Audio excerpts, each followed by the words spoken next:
Why do we return to the familiar scar, choosing the known pain over the promise of peace? This is an exploration of the unconscious force known as the repetition compulsion, a dark psychological magnet that pulls us back to the relational dynamics of our earliest wounds. Discover why the ghost of trauma often feels like home. The human need for connection is often sabotaged by a profound paradox. Many find themselves repeatedly drawn into relationships that are fundamentally unstable or destructive. This isn't a failure of choice, but the subtle, powerful operation of the dark magnetism of the psyche. Our internal compass, particularly in matters of intimacy, is often calibrated not by what brings us peace, but by what is familiar.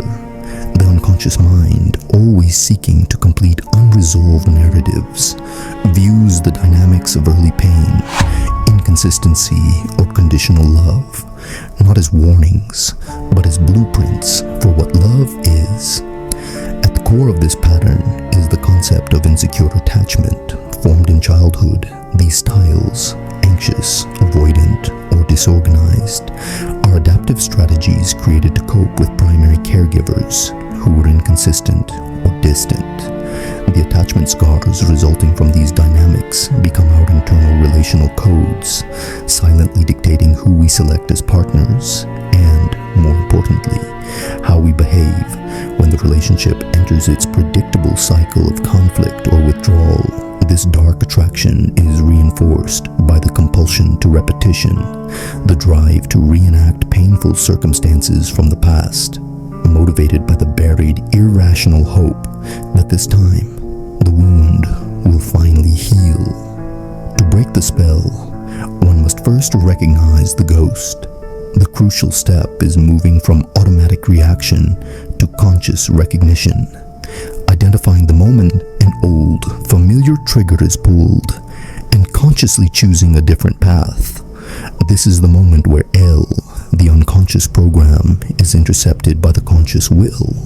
It involves grieving the fantasy of the partner and the unmet needs of the past.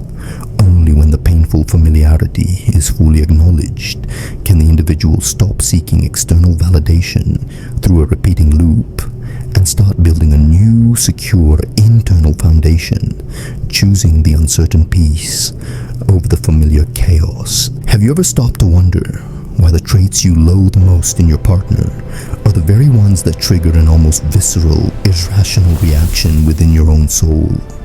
This is the disturbing reality of the toxic mirror, a psychological phenomenon where we unconsciously cast our own unacknowledged darkness onto those we claim to love. When the scar we discussed earlier becomes too painful to carry, the mind performs a desperate sleight of hand. It projects our own repressed flaws, insecurities, and hidden malice onto the other person, and by doing so, we gain a temporary sense of moral superiority, allowing us to attack in them what we are too terrified to confront in ourselves. But if we are merely fighting our own reflection, who is the real antagonist in this cycle of suffering? This mechanism of psychological projection acts as a sophisticated internal shield, preserving a fragile and idealized version of our ego, while the shadow self grows stronger in the dark.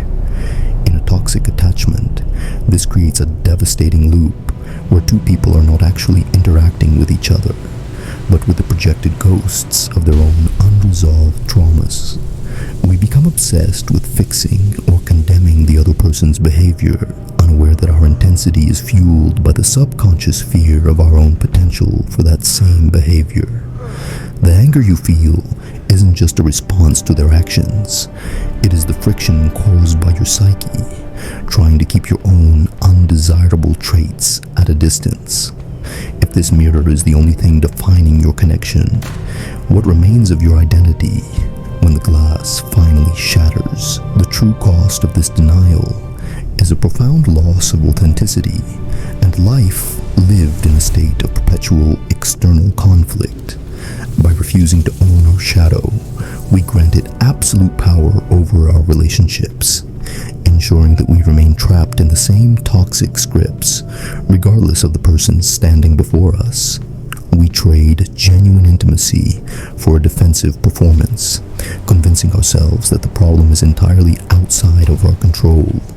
This leads to an unsettling realization. As long as you look outward for the source of your pain, you remain a prisoner of your own unexamined mind. But how deep does this deception go? And what happens when the illusions of control we've built to protect ourselves begin to crumble under the weight of reality? The answer lies in the very structures we use to feel safe. If we are merely fighting our own reflections, then why do we cling so desperately to the need to manage, change, or fix the person standing across from us? This is the dark illusion of control, a psychological scaffolding built to protect us from the terrifying realization that we are fundamentally powerless over the choices of others. In a toxic dynamic, control is the drug that numbs our anxiety. We convince ourselves that if we can just find the right words, set the perfect boundary, or predict their next move, we can finally achieve the safety we were denied in the past. We become master architects of a rigid internal world, obsessively planning for every emotional storm, unaware that the very structure we've built to keep the chaos out is actually a cage that keeps us trapped within our own fear. The psychological cost of this obsession is a state of hypervigilance that erodes the soul from the inside out. When you are constantly monitoring a partner's moods or analyzing their every text for hidden meanings, you are not living in reality. You are living in a simulation of your own making. This anxiety-driven management is a direct legacy of the attachment scars we discussed earlier, a child's desperate attempt to bring order to an unpredictable home. As adults, this manifests as a compulsive need to dictate the outcome of every interaction, turning love into a series of strategic maneuvers. But the more we try to squeeze the world into our geometric boxes of how things should be, the more the pressure builds. We are trading the fluidity of true connection for the brittle, cold certainty of a manufactured peace. What happens when the scaffolding finally collapses? The tragedy of the illusion is that it requires an infinite amount of energy to maintain, yet it is destined to fail because it rests on a foundation of deep-seated insecurity. Every time our partner acts outside of our plan, we experience a catastrophic sense of betrayal, not by them, but by the reality we refuse to accept. We are left standing in the ruins of our own expectations, staring into the void of the unknown. This leads to a haunting question that we must carry into the next stage of our journey. If control is a lie and the mirror is a ghost, then who are we actually performing for? Is the applause of an audience real or imagined? The only thing keeping us from disappearing into the shadows of our own insignificance. If control is a lie we tell ourselves to feel safe, then external validation is the currency we use to pay for a sense of belonging we never truly feel. This is the silent contract, a psychological trade where we barter away our authentic selves in exchange for the temporary hollow dopamine of approval. In the wreckage of a toxic attachment, we often find that we have stopped living for our own convictions and have instead become performers on a stage of someone else's making. We meticulously curate our words, our emotions, and even our silence, all to feed an insatiable need for a yes from a partner or a crowd that doesn't actually see us. But if your value is entirely dependent on the fluctuating opinions of those around you, do you exist at all when the room goes dark and the audience leaves? This constant shape-shifting creates a life lived on a psychological tightrope, where every step is dictated by the fear of disapproval. We become experts at reading the subtle shifts in a partner's body language, adjusting our personality like a chameleon to avoid conflict or to secure a moment of affection. This is the dark legacy of the attachment scars, the belief that love is transactional and that to be enough, one must be useful or perfect. The energy required to maintain this curated persona is astronomical, leading to a profound, soul-deep exhaustion. You are no longer a person. You are a series of reactions, a mirror reflecting whatever version of yourself will keep the other person from turning away. It is a slow erosion of the core, leaving behind an empty shell decorated with the trophies of other people's expectations. The tragedy of this performance is that the validation you receive never actually reaches the parts of you that are hurting, because the approval is for the mask and not the man. It only reinforces the belief that your true self is unworthy of being seen. You become a prisoner of the very applause you seek, forever trapped in a cycle of seeking more, faster, and louder validation to fill an abyss that can only be closed from the inside. This leaves us at the final, most unsettling threshold of our journey. If we are exhausted by the control, haunted by the mirror, and hollowed out by the performance, what is left to save? The path forward requires a radical, terrifying act of destruction before anything new can be built. But are you ready to face the fragments of who you were before the world told you who to be? We have walked through the ruins of our earliest wounds, stared into the toxic mirror of our projections, and felt the brittle scaffolding of our control collapse. Now, we arrive at the final threshold, the dark integration. This is not about banishing the shadows we've discovered, but about absorbing them back into the core of who we are. True healing in a toxic cycle is not a return to a perfect or pure self that never existed.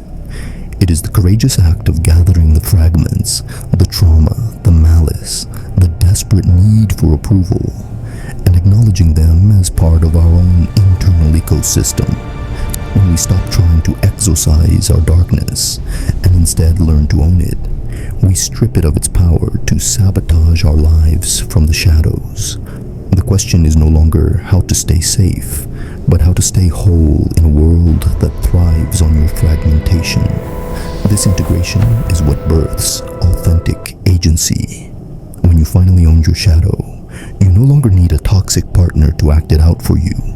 The energy you once spent on repression, performance, and hypervigilance is reclaimed, providing the fuel for a life built on internal conviction rather than external reaction. For those of us caught in the dark magnetism of the scar, this is the moment the internal relational codes are finally rewritten. You begin to recognize the difference between the comfort of familiar pain and the discomfort of genuine, unfamiliar peace. Breaking the spell of the toxic loop requires you to sit with that discomfort, choosing the terrifying uncertainty of a healthy connection over the predictable sting of the wound. You are finally learning to listen to your own internal compass, even if it points toward a path you've never walked before.